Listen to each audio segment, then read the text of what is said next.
nous intéressons à l'acquisition des données scientifiques. Le parc naturel de la mer de Corail est une zone immense qui couvre plus de 1,3 million de kilomètres carrés.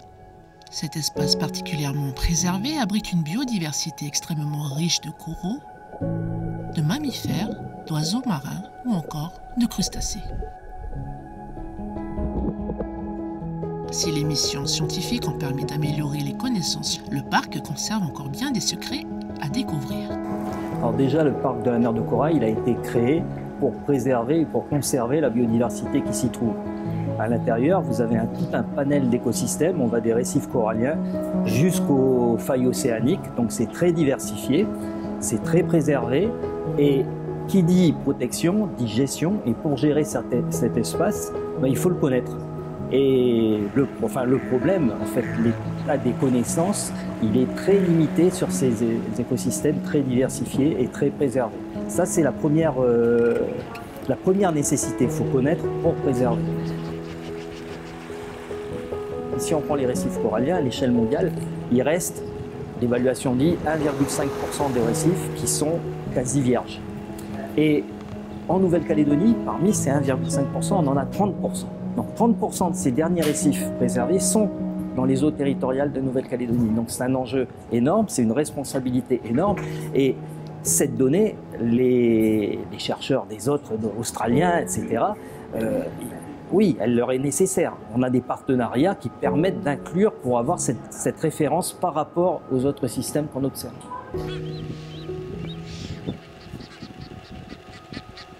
Vous avez là tout un panel d'écosystèmes qui sont, je l'ai dit, complètement préservés. Ils sont très peu nombreux sur Terre. Il y en a beaucoup moins par rapport à une dizaine, une vingtaine d'années.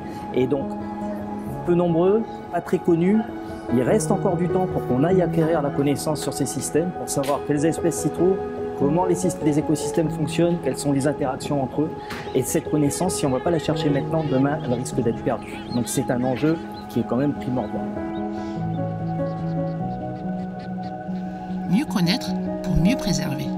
C'est tout l'enjeu qui a conduit à la création du parc naturel en 2014 et qui donne donc une place particulièrement importante à la recherche scientifique. Alors l'espace de la mer de Corail, ça a toujours été un espace où l'activité de recherche a été importante depuis des décennies et des décennies, en particulier à l'IRD. Ça fait 70 ans que l'IRD est présent en Nouvelle-Calédonie, ça fait 70 ans que l'IRD étudie ce milieu-là. Mais la création du parc, ça a quand même constitué un cadre stimulant pour la recherche scientifique, pour différentes raisons. La première raison, c'est déjà que ça attribue ou ça aide à obtenir des moyens. Le gouvernement peut mettre des moyens à disposition, ou on peut s'appuyer sur le fait qu'on travaille dans un parc pour obtenir des moyens, et donc développer des programmes de recherche qui auraient été un peu plus difficiles à développer sans le parc.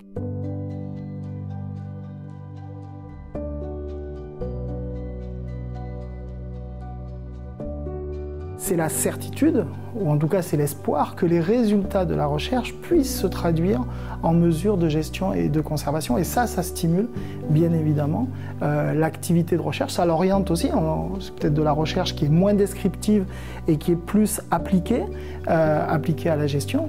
Mais en tout cas, c'est certain, c'est pas nouveau. La recherche n'a pas attendu la création du parc, mais le fait qu'il y ait le parc naturel de la mer de Corail et qu'il y ait un échange assez nourri entre les gestionnaires et les scientifiques, en particulier au travers du comité scientifique du parc. Ce qui est certain, c'est que ces éléments-là ont activé, ont stimulé et ont aidé à cadrer la recherche scientifique dans cet espace-là.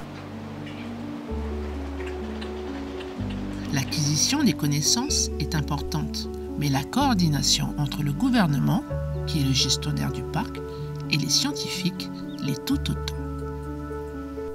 Le travail des scientifiques et des gestionnaires autour des populations d'oiseaux marins, autour de l'espace du parc naturel de la mer de Corail est forcément coordonné.